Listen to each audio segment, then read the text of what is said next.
একটা পাখির পেটের ভেতরে কোনো দানা পানি নাই, কিন্তু আল্লাহর উপর তাওয়াক্কুল করে পাখিগুলো যখন বের হয়ে যায়, বিকেল বেলা পেট ভর্তি করে, উদর ভর্তি করে, আবার পাখির নিরে পাখিগুলোরে ফিরিয়ে দেয় কে? পাখিগুলো কি আমাদের মতো খাবার জমা করে রাখতে পারে? আমরা তো 7 দিনের বাজার একবারে করে ফ্রিজে রাখি। পাখিদের ফ্রিজ আছে না? আছে। আমাদের অতিরিক্ত টাকা হলে আমরা ব্যাংকে ব্যালেন্স করে রাখতে পারি, অ্যাকাউন্ট করে রাখতে পারি। পাখিরাও তো অ্যাকাউন্ট করে রাখে না? না, প্রতিদিন না খেয়ে বের হয়। কালকে ওই পাখিটা কি খাবে, কোন জায়গা থেকে তার রিজিকের ব্যবস্থা হবে, আল্লাহ ছাড়া কেউ জানে।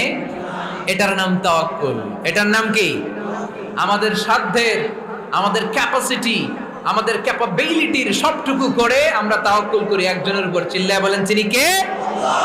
এজন্য ইসলাম আমাদেরকে শিখায়, সালাত যখন শেষ, বের হয়ে যাও, কাজে নেমে পড়ো। কাজে কোনো লজ্জা